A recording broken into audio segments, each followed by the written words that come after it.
তো আমরা আজকে খুব গুরুত্বপূর্ণ একটি বিষয় নিয়ে আমরা আলোচনা করব, সেটা হচ্ছে আমাদের ব্রেন স্ট্রিম নিয়ে আমরা আলোচনা করব। ব্রেন স্ট্রিম কেন আমরা আলোচনা করব, যে আমরা আজকে পড়তে চাই লেটারাল মেডুলারি সিনড্রোম। কি পড়তে চাই আমরা? Lateral medullary medullary syndrome. কেন লেটারাল মেডুলারি সিনড্রোম পড়বো? কারণ আমাদের এরকম কন্ডিশন, আমরা যখন স্ট্রোক পেশেন্ট আমরা ডিল করি, তখন লেটারাল মেডুলারি অনেক পেশেন্ট আমাদের কাছে আসে, আমরা বুঝতে পারি না, আমরা যথাযথ সেবা আমরা দিতে পারি না। যদি আমরা বুঝতে পারি যে এই কন্ডিশনটা লেটারাল মেডুলারি সিনড্রোম, তাহলে আমাদের সেবার মানটাই চেঞ্জ হয়ে যাবে। রোগীর মোটিভেশন থেকে শুরু করে সবই আমাদের এই হ্যান্ডেলিংটা আমাদের অনেক সুন্দর স্মুথ হবে। আমার জন্য আমাদের ধারণা থাকে একান্ত পুরো জরুরি। যদিও এই বিষয়গুলো অ্যাকচুয়ালি নিউরো মেডিসিনের অনেক ডেপথ, অনেক গভীরের আলোচনা, তারপরেও আমাদের অ্যাজ এ ফিজিওথেরাপিস্ট হিসাবে আমাদের জানা একান্ত প্রয়োজন বিধায় আমরা এই বিষয়গুলো নিয়ে আজকে আমরা আলোচনা করতেছি। আমরা জানি যে আমাদের ক্রেনিয়াল নার্ভ সম্পর্কে আমরা সবাই জানি যে ক্রেনিয়াল নার্ভের উৎপত্তি আমাদের ব্রেন স্ট্রিম থেকে শুরু। ক্রেনিয়াল থেকে শুরু করে আমাদের উৎপত্তি ওখান থেকে শুরু হয়ে এর বিস্তৃত অনেক দূর পর্যন্ত আসছে। আর এটা একদম ব্রেন থেকে শুরু হওয়ার কারণে নামই হচ্ছে ক্রেনিয়াল নার্ভ। আমরা জানি ক্রেনিয়াল নার্ভ 12 জোড়া। কয় জোড়া? 12 জোড়া। তো এখন ক্রেনিয়াল নার্ভ সম্পর্কে আমরা বিস্তারিত আলোচনা করবো না।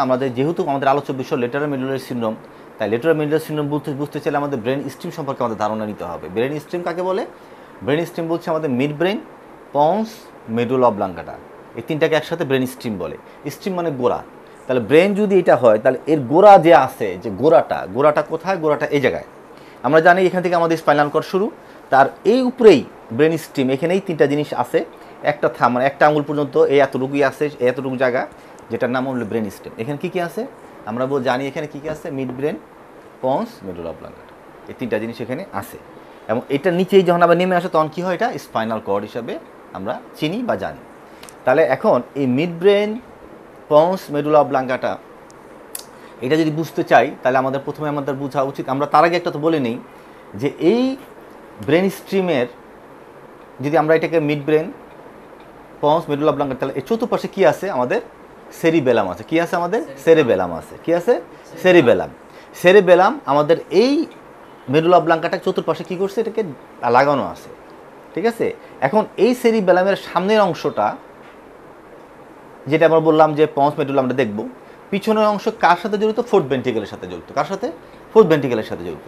এখন এই সেরিবেলাম সাথে যখন এই পন্স, মিড ব্রেন এবং মেডুলা অবলাঙ্গাটার সাথে যুক্ত হবে, তখন একটা নাম হবে ছিদ্র।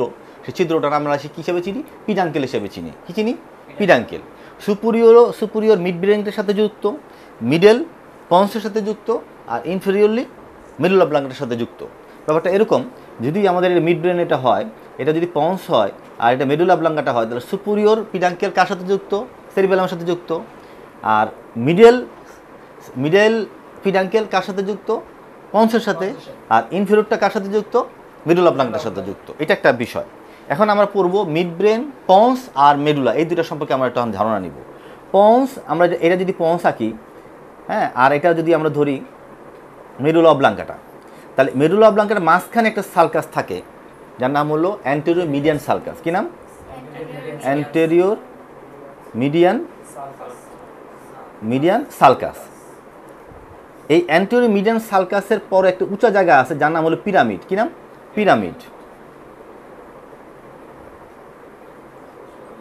পিরামিড। আর এরপরে আরও একটি উঁচা জায়গা আছে, যার নাম হলো অলিভ। কি নাম? অলিভ। এখন এই পিরামিড এবং এই অলিভের মাঝখানে একটি নার্ভ আছে, যার নাম হলো 5 ক্রেনিয়াল নার্ভ। কি নাম? 5 ক্রেনিয়াল নার্ভ। আর পিরামিড এবং অলিভের মাঝখানে একটা নার্ভ আছে, তার নাম হলো 12 নম্বর নার্ভ। 12 নম্বর কি নার্ভ? 12 নম্বর হাইপোগ্লোসাল। কি নাম? হাইপোগ্লোসাল। কি নাম? হাইপোগ্লোসাল। আর এই অলিভ এবং সেরিবেলামের লেটারালি তিনটা নার্ভ যুক্ত, সেটা হচ্ছে 9, 10, 11। 12 নম্বরটা কোথায় বললাম? 12 নম্বরটা এখানে। আর এই পন্টো, এটা হলো কি? এটা হচ্ছে মেডুলা, পন্টো মেডুলার জাংশন। এটা হচ্ছে পন্স, এটা কি বলছি আমরা? পন্স। আর এটা হচ্ছে মেডুলা অবলাঙ্গা, এটা কি বললাম আমরা? মেডুলা, তাই না? তাহলে পন্টো মেডুলার জাংশনে কি কয়টা নার্ভ আছে? 6, 7, 8। কি আছে? 6, 7, 8। আর 5 নম্বরটা মাঝখানে আছে। তো কোনো কারণে যদি এই জায়গাতে কোনো কারণে যদি ব্লক হয়, যদি ইস্কেমিয়া হয়, যদি এখানে থ্রম্বোসিস হয়, যদি এম্বুলিজম হয়, তাহলে এই জায়গাটা কী হবে? ব্লাড সার্কুলেশন সমস্যা হবে। কোন ব্লাড যাবে? Posterior inferior artery. কি বললাম আমরা? Posterior inferior artery, posterior inferior cerebral artery. কি আর্টারি? সেরিব্রাল কথাটা বলতে হবে, সেরিব্রাল আর্টারি। হ্যাঁ, এই আর্টারি যদি ব্লক হয়, তাহলে এই যে আর্টারিটা যদি ব্লক হয়ে যদি কোনো থ্রম্বোসিস হয়, অ্যাম্বুলিজম হয়, ইনফ্রাকশন হয়, ইস্কেমিয়া হয়, তাহলে এই জায়গাটা ব্লাড সার্কুলেশন সমস্যা হবে। তাহলে এই জায়গার ব্লাড সার্কুলেশন সমস্যা হলে আমরা কি পাবো? আমাদের যে লক্ষণগুলি পাবো সেই লক্ষণগুলিকে একসাথে বলে লেটারাল মেডুলারি সিনড্রোম। অর্থাৎ এই যে মেডুলার লেটারাল এক পাশে যে লক্ষণগুলি দেখা দিবে সেটাকে আমরা কি বলতেছি? Lateral medullary syndrome. এখন কী কী লক্ষণ প্রকাশ পাবে আমরা জানি। এখানে একটা সিম্প্যাথেটিক নার্ভ আছে, আমরা জানি। সিম্প্যাথেটিক নার্ভের কারণে আমাদের হর্নার সিনড্রোম হবে। সিম্প্যাথেটিক নার্ভ আমরা কি বলবো? সিম্প্যাথেটিক নার্ভ আমাদের এখান থেকে শুরু, আমরা পরে আলোচনা করব যে হর্নার সিনড্রোম কী জিনিস। হর্নার সিনড্রোম হবে যে আমাদের চোখটা এরকম হয়ে যাবে, টোসিস হবে। অনেক রুগী দেখবে যে এই রুগীটা এরকম করে চলে আসে এবং চোখটা ড্রাই হবে, মায়োসিস হবে, টোসিস হবে, ঠিক আছে, আর ড্রাই হয়ে যাবে, চোখটা কেউ শুকনা থাকবে। যেটা আমাদের একটা রুগী ছিল, ওই যে আমাদের মুশারফ দেখছিল, মাহবুবও দেখছিল। মাহবুব মনে আছে তোমার? এই যে তোমার আমাদের মুরমু টেলার্সের পাশে যে পেশেন্টটা ছিল, কী নাম জানি লোকটার? আবুল বাসার। আবুল বাসার কিন্তু হর্নার সিনড্রোম হয়েছিল। কী হয়েছিল? হর্নার সিনড্রোম হয়েছিল। কেন? লেটারাল মেডুলারি সিনড্রোম হয়েছিল। তার চোখটা কী ছিল? টোসিস হলো। চোখটা টোসিস হয়েছিল, অ্যানহাইড্রোসিস হয়েছিল, পানি ছিল না, মায়োসিস হয়েছিল, এবং এই যে সমস্ত লক্ষণগুলো তার এদিকে আমরা দেখতে পাই। কেন? তার লেটারাল মেডুলারি সিনড্রোম ছিল। আচ্ছা, আর এটা কী হবে? আমরা জানি, আমরা গত ক্লাসে পড়ছি যে লেটারাল স্পাইনোথ্যালামিক ট্র্যাক্ট কী করে? অপোজিট সাইড থেকে, তাই না? আমাদের স্পাইনাল কর্ডের অপোজিট থেকে এসে আমাদের উপর দিকে উঠে। আমরা বলছিলাম না? আমরা কি বলছিলাম? দেখা গেল যে এটা যদি এই পেশেন্টের যদি আমাদের বাম পাশে যদি ব্লক হয়, যদি বাম পাশে লেটারাল মেডুলারি সিনড্রোম হয়, তাহলে রাইট সাইডের সাপোজ এই পাশের যে তার অনুভূতিটা, পেইন টেম্পারেচার, লেটারাল স্পাইনোথ্যালামিক যে ট্র্যাক্ট আছে, বলছিলাম না? লেটারাল স্পাইনোথ্যালামিক ট্র্যাক্ট, এটা কি অনুভূতি নেয়? Pain temperature. তাহলে এই পাশে পেইন টেম্পারেচারটা ধরো সাপোজ এই পাশটা নিয়ে ক্রস করে এদিকে চলে গেছে, চলে উপর দিকে উঠছে না, উঠা তো তোমার ওই মেডুলা অবলাঙ্কাটা দিয়েই তো তোমার ব্রেনে যাবে। তার আগে তো ব্লক হয়ে গেছে না, যাবে? আর যাবে না। এই জন্য অপোজিট সাইডে কী হবে? অপোজিট সাইডে পেইন এবং টেম্পারেচার অনুভূতি এই পেশেন্ট পাবে না। কোন পাশের? অপোজিট পাশে। আর যে পাশে সমস্যা ছিল এই পাশেই। কারণ কি? কারণ এটা মেডুলার ক্রস হওয়ার আগেই ঘটনাটা ঘটছিল। ক্রস হওয়ার আগেই মেডুলা অবলাঙ্কাটা দিয়ে কি করতেছে? এটা তো ক্রস। তাহলে ক্রস হয়ে যে বুঝতে হবে যে এটা যদি ব্রেন হয়, তাহলে ব্রেনের এই পাশেই তো এখান দিয়ে এসে ক্রসে এদিকে যাওয়ার কথা ছিল, বা লেফট সাইডে পড়ে যাচ্ছে, ব্যালেন্স পাচ্ছে না, আটকে যাচ্ছে, মনে হাঁটতে গেলে আর হাঁটা যাচ্ছে না। এই যে তার এই সমস্যাগুলো যেটা সেরিবেলামের সময় আমরা অনেক সময় দেখতে পাই, এটা দেখা দেবে। কেন? 12 নম্বর নার্ভ তার সমস্যা হয়েছে। ক্লিয়ার না ব্যাপারটা? 12 নম্বরের কারণে তার অ্যাটেক্সিয়া হবে। অ্যাটেক্সিয়া কী বললাম? ধরো হাঁটতে হাঁটতে আটকে গেল, আবার মুখে কথা বলতে বলতে আর জ্বর তার নাই, তারপরে ব্যালেন্স পাচ্ছে না, পড়ে যাচ্ছে, এগুলো অ্যাটেক্সিয়া হবে। আর 9, 10, 11 এই দুইটা হওয়ার কারণে ডিসফেজিয়া হবে। ডিসফেজিয়া মানে সে ঢুকুলতে পারবে না, খেতে অসুবিধা হবে, খেতে গেলে খাবার উপর দিয়ে উঠে আসবে। আচ্ছা, আর কি? তাহলে আমরা বললাম 12 বললাম, 9, 10, 11 বললাম। এবার আসো 8 নাম্বার আসলে কি? 8 number vestibular cochlear nerve. Vestibular cochlear কান মাথা ঘুরাবে, ভব হবে, ঠিক আছে? আচ্ছা, আর 6, 7 কি বললাম আমরা? 6, 7, 8। আচ্ছা, এগুলো তো 8 নম্বর তো বললাম যে তার কি হবে? তার মাথা ঘুরাবে, তার অসুবিধা হবে। আচ্ছা, এবার আসো তোমার 5 নাম্বার যে নার্ভটা আমরা যেটা বললাম যে এই 5 নাম্বার নার্ভটা অনেক বড় একটা নার্ভ। হ্যাঁ, এই 5 নাম্বার নার্ভটা পঞ্চেও তার নিউক্লিয়াস আছে, মিডলতে তার নিউক্লিয়াস আছে, মিড ব্রেনও তার নিউক্লিয়াস আছে, এবং এই ফেসের এই পাশে তার অনুভূতি থাকবে না। কারণ আমরা জানি 5 নাম্বার নার্ভটা কী করে? তার অনুভূতি নিয়ে তার ব্রেনে গিয়ে পৌঁছায়, এটা তার থাকবে না। বুঝতে পারছি? তাহলে আমরা যেটা বুঝলাম যে তোমার টোটাল, হ্যাঁ, এবং তার যে ফেশিয়াল নার্ভও তার কী হবে, ফেশিয়াল মুভমেন্টও তার সমস্যা হবে, কারণ আমরা জানি যে ফেশিয়াল নার্ভও এখানে কী হবে, ইনভলভ হবে। তাহলে এই লক্ষণগুলো সব সেম সাইডের হবে, সমস্ত লক্ষণগুলো সেম সাইডে হবে, আর অপোজিট সাইডে কী হবে, পেইন এবং টেম্পারেচার তার থাকবে না।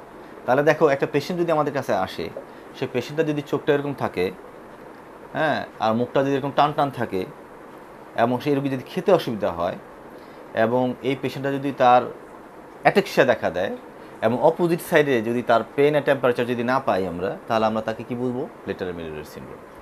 এবং এই লেটারাল মেরুলার সিনড্রোম কেন হচ্ছে, তার এই ব্রেন স্টেমের সমস্যা। কোথায় সমস্যা? ব্রেন স্টেমের সমস্যার কারণে তার এই লক্ষণগুলি আমরা দেখব, এবং এই লক্ষণগুলি যদি দেখি তাহলে আমাদের এদিকে ফোকাস করতে হবে, এদিকে নজর দিতে হবে। ঠিক আছে? তাহলে আজকে আলোচনা আমরা মোটামুটি একটা লেটারাল মেডুলার সিনড্রোম সম্পর্কে একটা ধারণা পেলাম আমরা, তাই না? আচ্ছা, এখানে বলো তো যে তোমরা থেকে তার কন্ট্রোল, এবং এই বাম পাশ থেকে তার নিচে, হ্যাঁ, এই যে মেরুলা অবলাঙ্গাটা দিয়ে যে তার যাবে, হ্যাঁ, কিন্তু প্রশ্ন আছে এখানে যে আমাদের যে পিরামিডাল ট্র্যাকটা যেটা, হ্যাঁ, এখানে একটা কথা আছে যে তোমার এই মাঝখানের যে পিরামিডাল যেটা বললাম না, এটা কর্টিকোমিডুলারি ট্র্যাক্ট, এইটা ইনভলভ হতে হবে না, এটা বুঝতে হবে জায়গাটাতে। মাঝখানে আমরা বললাম না লেটারালি অলিভ বলছি, মাঝখানে পিরামিডাল ট্র্যাক্ট বলছি, পিরামিডাল ট্র্যাক্টটা ওই পর্যায়ে আসবে না, লেটারাল মেডুলারি সিনড্রোম, একটু বুঝতে হবে এর শব্দটা কী বলছি আমরা। Lateral medullary syndrome, lateral medullary syndrome কী এখানে হচ্ছে 9, 10, 11, 12 নম্বর নার্ভ আসছে, উপরের দিকে 6, 7, 8, কিন্তু মাঝখানে কি, মাঝখানে অ্যান্ট্রোমিডিয়াল সার্কাসের পাশে পিরামিডাল ট্র্যাক্ট ছিল, পিরামিডাল ট্র্যাক্টটা হলো ভলেন্টারি, এটাও তো সমস্যা হবে না। অর্থাৎ অপোজিটে বাম সাইডে তার পেন টেম্পারেচার থাকবে না, বাট মুভমেন্ট তার থাকবে। ক্লিয়ার না? আর এই কারণে নামই তার হর্নার মানে এইটা আমরা এটা মেডুলার সিনড্রোম, এটা কিন্তু তার ওই পর্যায়ে কিন্তু আসবে না। এবং আমরা দেখছি কি না, আমাদের আবুল বাসার যখন চিকিৎসা আমরা করছি, তখন কিন্তু তার ব্যালেন্সে খুব একটা, বা তার ব্যালেন্সের সমস্যা ছিল, তার হাঁটতে খুব একটা সমস্যা ছিল না। মনে আছে তোমাদের, যখন মাহমুদ রহমান আছে কিনা ফার্স্ট স্টেজে তোমরা গেছিলা, তার হাঁটা চলা খুব একটা সমস্যা ছিল না, সে কিন্তু হাঁটতে তো মনে পারতো, কিন্তু তার ব্যালেন্সের সমস্যা ছিল, বা হটকা পড়ে যেতেছে, মনে হয় পড়ে যাচ্ছে এমন একটা অবস্থা তার। এটা অ্যাটাক্সিয়া, এটা কী ছিল সেটা? অ্যাটাক্সিয়া। তাহলে আমাদের এখন এই কন্ডিশনে যদি আমরা অ্যাজ এ ফিজিওথেরাপিস্ট হিসাবে যখন আমরা হ্যান্ডেলিং করবো, তখন কোন দিকে আমরা নজর দিব? এটি চিন্তা করো, আমরা নজর দেবো স্পেস থেরাপির দিকে। কেন? ডিসফেজিয়া আছে, 9, 10, 11, মনে আছে? আমরা হ্যাঁ, আমরা চোখের মাসেলের দিকে, আমরা এই মাসেলটা আমরা দিকে স্ট্রেন্থেনিং করাবো, কারণ এটা তো টোসিস হয়ে গেছে। এখানে আমরা এমএসটি দিব, প্রয়োজন এমএসটি দিব, মাসেলগুলি স্ট্রেচ করব, এরকম স্ট্রেচ করব, তারপর স্ট্রেন্থিং এক্সারসাইজ করব, ঠিক না? এবং তার চোখে মাসাজ করব, চোখ যাতে ড্রাই না হয় সেজন্য প্যাড করব, চোখে ড্রপ দিব। ক্লিয়ার না? আচ্ছা, এরপরে আমাদের তার ব্যালেন্স যাতে পায় সেই জন্য তার কোর মাসেলে কাজ করাবো, অ্যাটেক্সিয়া তো হবে, এই জন্য মাসেল স্ট্রেচিং করবো, বিশেষ করে বড় বড় মাসেল, যেমন ব্যাক মাসেল, অ্যাবডোমিনাল মাসেল, তারপর সস মাসেল, এগুলো আমরা কী করবো, ব্যালেন্সের কাজগুলি করব। আচ্ছা, এরপরে আমরা কী করব, আমাদের ঘাড়ের স্ট্রেচিং আমরা ঠিক মতো করবো, লিম্পের স্ট্রেচিং করবো। কেন? অ্যাটেক্সিয়া, ফর প্রিভেন্ট অ্যাটেক্সিয়া। আর কী করবো আমরা? আর আমরা বলবো যে ভার্টিগো যাতে না হয়, এই জন্য তার সমস্ত ঘাড়ের এবং অন্য অন্য স্ট্রেচিংগুলো আমরা যথাসময় আমরা করব। তারপর আমরা কি করব, তার ফেসের মাসেলের বেলস পলসির, ফেশিয়াল পলসির কাজ আমরা এখানে করব। কীভাবে করব? যা করে থাকি তা করব, তাহলে আমাদের রোগীগুলো আস্তে আস্তে অনেকটাই ডেভেলপ করবে। এখানে করব সব তোমার কমপ্লিকেশন অ্যাভয়েড করার জন্য। সাপোজ যদি আমরা ফেশিয়াল করি, হ্যাঁ, ফেশিয়াল করলে আমরা যদি তোমার এমএসটি মাসেল গ্রেডিং বুঝানো করব, যদি মনে করি সেক্ষেত্রে করতে পারি। আইআরআর তো করতে পারি, আইআরআর যে কারণ সুপারফেশিয়াল মাসেলগুলিকে আমাদের ইউএসটি আমরা দিব, যে যেখানে ফেশিয়াল নার্ভটা যেখানে আছে, যদিও প্রবলেম কিন্তু অনেক উপরে মিড ব্রেনে, এখানে কিন্তু না, বুঝতে হবে। এখানে কিন্তু আমাদের ফেশিয়াল নার্ভ কিন্তু এখানে ব্লক হয়, এই ফোরামেনার সমস্যা হয়, আর এখানে সমস্যাটা কোথায়? মিড ব্রেনে, লেটারাল সাইডে। অতএব এখানে আল্ট্রাসাউন্ড ওইভাবে খুব কার্যকর হবে না। তারপর প্রয়োজন বুঝে যদি আমরা মনে করি যে না দরকার, তখন আমাদের অ্যাকর্ডিং কন্ডিশনের উপর ডিপেন্ড করে আমরা তখন চিন্তা ভাবনা করব। বুঝতে পারছি? তাহলে মোটামুটি এই জিনিসগুলো মাথায় নিয়ে যদি আমরা যথাযথ চিকিৎসা আমরা করি, তাহলে আমাদের হর্নার সিনড্রোমের বা এই লেটারাল মেডুলার সিনড্রোম ভালোভাবে অ্যাফেক্ট হবে। সমস্ত পেশেন্টের আমরা একভাবে থেরাপি দিব না, এটাই হচ্ছে আমরা এপিসি তরফ থেকে আমরা খেয়াল রাখবো যে অবস্থার উপর ডিপেন্ড করে আমাদের চিকিৎসা চলবে। এই যে আমরা লক্ষ্য করে দেখো যে লেটারাল মেডুলার সিনড্রোমের যে চিকিৎসাটা আসবে, অ্যাজ এ হেমিপ্লেজিয়া কি আরেক রকম আসবে? হেমিপ্লেজিয়াতে ওটা স্ট্রোক হইলেও কিন্তু ওইটা চিকিৎসা সম্পূর্ণ ভিন্ন নয় কি? সেখানে পিরামিডাল ট্র্যাক একটা একটা সাইডে প্রবলেম হয়ে গেছে, আর এখানে কি একটা সাইডে প্রবলেম হয়েছে? তা তো হয় নাই। অত বিষয়টা আমরা খেয়াল রাখবো। অমত ফিকিল্লা বিল্লাহ।